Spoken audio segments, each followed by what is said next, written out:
வணக்கம். நீங்கள் இணைந்திருப்பது ஏர்லிசை ஸ்வரங்களின் யாழிசை நாயகன் யாழரசன் இணைய வானொலியின் இரவு நேர பிரதான செய்திகள். செய்தி ஆசிரியர் சத்குணநாதன் விதுஷன், வாசிப்பவர் ஜெகமோகன் தருண். பிரதான செய்திகளுக்கு செல்லும் முன்னதாக முதலில் தலைப்புச் செய்திகள். 3 லட்சம் வாடிக்கையாளர்களுக்கு மின்சாரம் துண்டிப்பு. சர்வதேசத்தின் ஒத்துழைப்பு இல்லாமல் நாட்டை ஒருபோதும் முன்னேற்ற முடியாது, பந்துல குணவர்தன தெரிவிப்பு. கால்நடைகளிடையே பரவும் நோய், சுகாதார திணைக்களம் எச்சரிக்கை. மாங்குளம் வைத்தியசாலையின் பெயர் பலகையில் உள்ள தமிழெழுத்து பிழையை திருத்த வேண்டும், சமூக ஆர்வலர்கள் கோரிக்கை. சட்டவிரோத தைட்டி திஸ்ஸவிகாரைக்கு எதிராக இன்று வெடித்த போராட்டம். நாளை வடக்கிற்கு விஜயம் செய்யவுள்ள ஜனாதிபதி ரணில். மன்னார் தீவுக்குள் காற்றாலை உற்பத்தி, கனியமணல் அகழ்வு பொருத்தமானதாக இல்லை, எம்.ஏ. சுமந்திரன். இனி விரிவான செய்திகள். சீரற்ற வானிலை காரணமாக கடந்த 3 நாட்களில் 3 லட்சத்துக்கும் அதிகமான வாடிக்கையாளர்களுக்கு மின்சாரம் துண்டிக்கப்பட்டுள்ளதாக மின்சாரம் மற்றும் எரிசக்தி அமைச்சர் காஞ்சன விஜயசேகர தெரிவித்துள்ளார். அமைச்சர் தனது உத்தியோகபூர்வ எக்ஸ் கணக்கில் குறிப்பொன்றையிட்டு இதனை தெரிவித்துள்ளார். 36,900 மின்சார துண்டிப்பு சம்பவங்கள் பதிவாகியுள்ளன.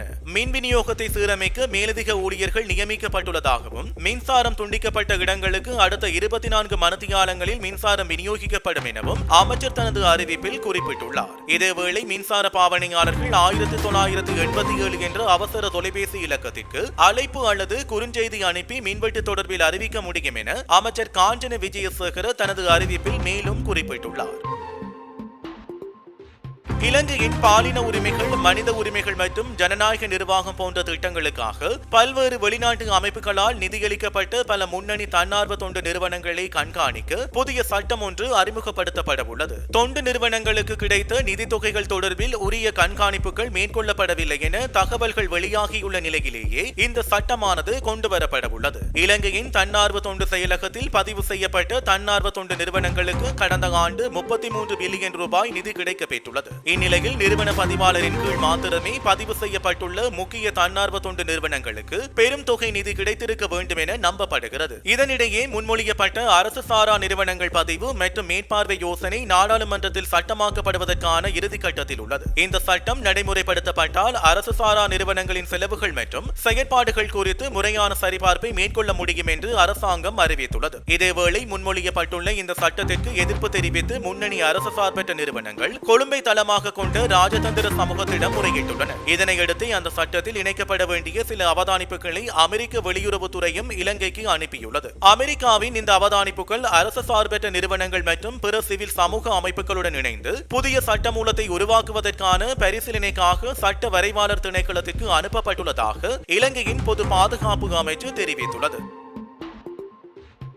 நுவரெலியா மாவட்டத்தில் கால்நடைகளுக்கு லைசர்ஜிக் அமிலம் டைதிலாமைடு என்ற தோல் நோய் பரவி வருவதாக சுகாதார திணைக்களம் தெரிவித்துள்ளது. இந்த நோயை கட்டுப்படுத்துவதற்கான தேவையான தடுப்பூசிகளை வழங்கும் கூட்டு வேலை திட்டத்தை நடைமுறைப்படுத்தியுள்ளதாக கால்நடை உற்பத்தி மற்றும் சுகாதார திணைக்களத்தின் பணிப்பாளர் வைத்தியர் ஹேமலி கொத்தலாவல தெரிவித்துள்ளார். அத்தோடு கடந்த சில மாதங்களுக்கு முன்னர் யாழ்ப்பாணத்தில் உள்ள கால்நடைகளுக்கும் இந்த நோய் பரவியிருந்த நிலையில் தடுப்பூசி போடும் நடவடிக்கை ஆரம்பிக்கப்பட்டதால் அதனை கட்டுப்படுத்த முடிந்ததாகவும் அவர் குறிப்பிட்டுள்ளார். மேலும் இந்த நோயை கட்டுப்படுத்துவதற்கு தற்போது கிடைக்கப்பெறும் தடுப்பூசிகளின் எண்ணிக்கை போதுமானதாக இல்லை என்பதால் அவசர கால கொள்வனவின் கீழ் பெற்றுக்கொள்ள நடவடிக்கை எடுக்கப்படும் என விவசாய அமைச்சின் செயலாளர் ஜானக தர்மகீர்த்தி தெரிவித்துள்ளார். இதேவேளை இந்த நோய் தாக்கத்துக்கு உள்ளாகியுள்ள கால்நடைகளின் பால் மற்றும் இறைச்சியை உட்கொள்வதனால் மனிதர்களுக்கு எவ்வித பாதிப்பும் ஏற்படாது என வைத்தியர் ஹேமலி கொத்தலாவல தெரிவித்துள்ளார். ஆகவே இந்த நோய் தொடர்பில் தேவையற்ற அச்சம் கொள்ள தேவையில்லை எனவும் நோய் தாக்குதலுக்கு உள்ளான கால்நடைகளிடமிருந்து மனிதர்களுக்கு LSD பரவும் அபாயம் இல்லை என வைத்தியர் ஹேமலி கொத்தலாவல தெரிவித்துள்ளார். இருப்பினும் கடந்த 6 மாத காலத்துக்குள் மத்திய மாகாணத்தில் 135 கால்நடைகள் அம்மை நோய் காரணமாக உயிரிழந்துள்ளதாக கால்நடை உற்பத்தி மற்றும் சுகாதார திணைக்களம் தெரிவித்துள்ளது.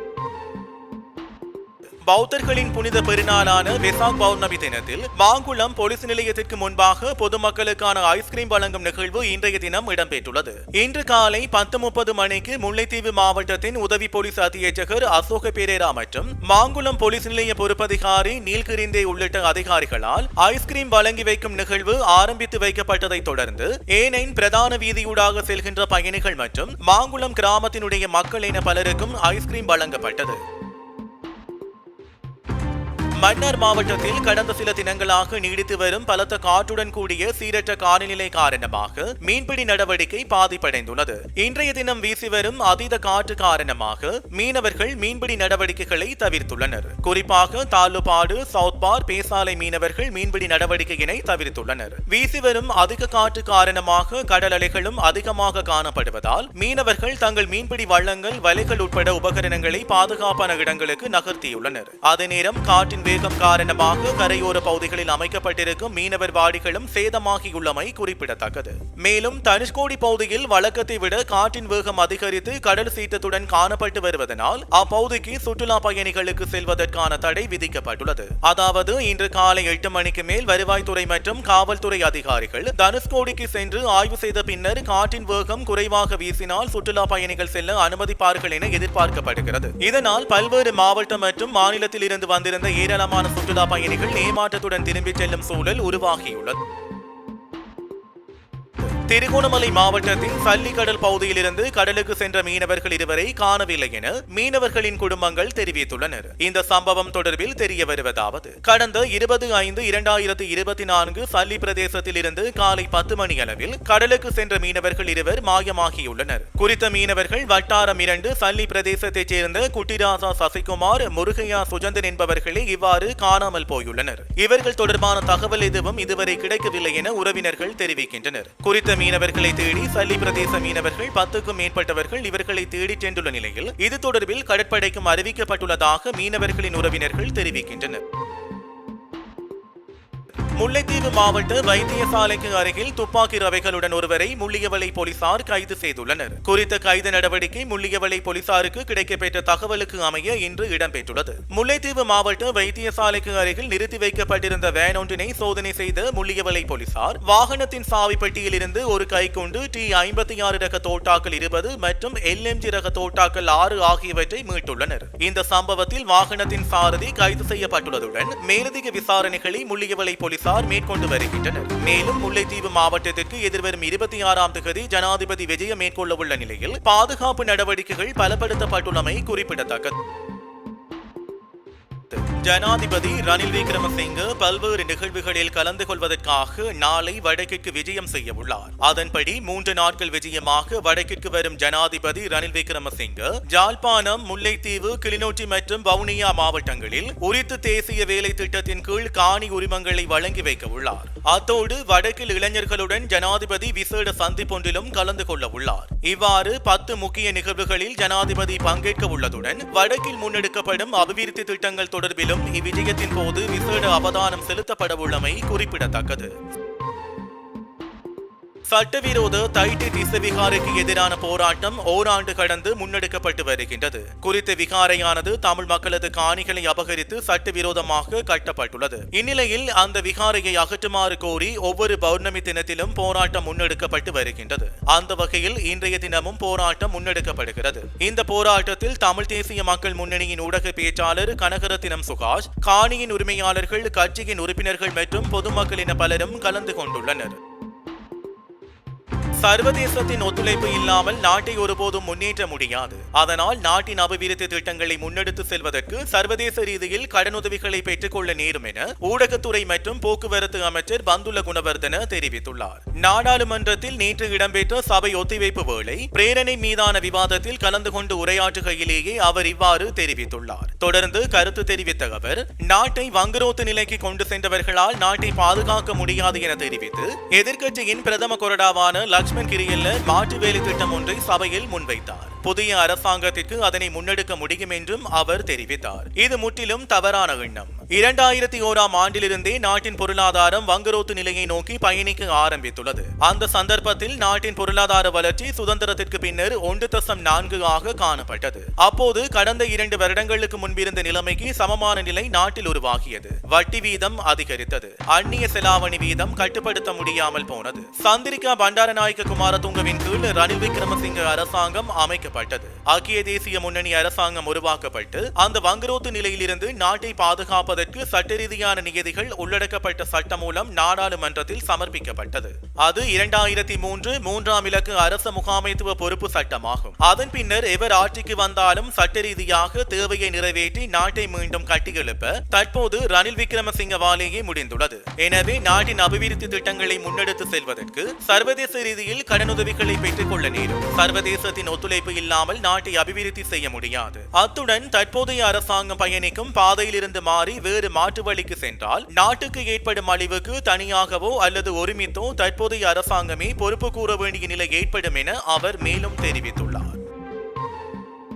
தேசிய வெசாக் வாரத்தினை முன்னிட்டு ஜனாதிபதியின் பொது மன்னிப்பின் கீழ் சிறைச்சாலைகளில் சிறை கைதிகளை விடுதலை செய்யும் நடவடிக்கைகள் நாடெங்கிலும் உள்ள சிறைச்சாலைகளில் இன்று காலை நடைபெற்றது. ஜனாதிபதியின் பொது மன்னிப்பின் அடிப்படையில் மட்டக்களப்பு சிறைச்சாலையில் இருந்து 7 அரசியல் கைதிகள் விடுதலை செய்யப்பட்டுள்ளனர். சிறு குற்றங்களில் தண்டப்பணம் செலுத்த முடியாமல் சிறைச்சாலைகளில் கைதிகளாக இருந்த 7 பேர் இவ்வாறு விடுதலை செய்யப்பட்ட நிலையில் இதில் 2 வேறு குற்றங்களுக்காக மீண்டும் சிறையில் அடைக்கப்பட்டனர். மட்டக்களப்பு சிறைச்சாலை அத்தியட்சகர் நெல்லையா பிரபாகரனின் முன்னிலையில் கைதிகள் விடுதலை செய்யப்பட்டமை குறிப்பிடத்தக்கது. மேலும் வெசாக் பௌர்ணமி தினத்தை முன்னிட்டு அரசியல் அமைப்பின் 34வது சரத்தில் வழங்கப்பட்டுள்ள அதிகாரத்தின் அடிப்படையில் ஜனாதிபதி ரணில் விக்ரமசிங்க அவர்களால் பொது மன்னிப்பின் அடிப்படையில் நாடளாவிய ரீதியில் 10 பெண் கைதிகள் உட்பட 278 கைதிகள் விடுதலை செய்யப்பட்டுள்ளனர். அதன் அடிப்படையில் சிறு குற்றங்கள் மற்றும் தண்டப்பணம் செலுத்தாமை போன்ற குற்றங்களுக்காக வவுனியா விளக்கமறியல் சிறைச்சாலையில் தடுத்து வைக்கப்பட்டிருந்த 3 கைதிகள் விடுவிக்கப்பட்டனர்.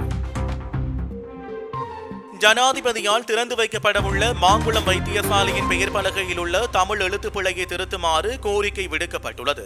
வடமாகாணத்தில் விசேடமாக அமைக்கப்பட்டிருக்கின்ற மருத்துவ புனர்வாழ்வு சிகிச்சை மற்றும் உளநல மேம்பாட்டு நிலையம் மாங்குளம் ஆதார வைத்தியசாலை வளாகத்தை அண்டிய பகுதியிலே அமைக்கப்பட்டு தற்போது திறந்து வைக்கப்பட இருக்கிறது. எதிர்வரும் 26ஆம் தேதி நாட்டினுடைய ஜனாதிபதி ரணில் விக்ரமசிங்க அவர்கள் வருகை தந்து இந்த வைத்தியசாலையை திறந்து வைக்க இருக்கின்ற நிலையில் வைத்தியசாலை முன்பாக அமைக்கப்பட்டிருக்கின்ற பெயர் பலகையில் மாங்குளம் என்பது தமிழர் மொழியில் தவறாக எழுதப்பட்டிருப்பதாகவும் இதனை மாற்றுமாறு பல தடவைகள் உரியவர்களுக்கு தெரியப்படுத்தியும் இன்று வரை அது மாற்றப்படவில்லை எனவும், எனவே திறப்பு விழாவுக்கு முன்னதாக தமிழ் மொழியினை சரி செய்து பெயர் பலகையினை மாற்றி திறப்பு விழாவினை செய்ய வேண்டும் என சமூக ஆர்வலர்கள் கோரிக்கை விடுத்துள்ளனர்.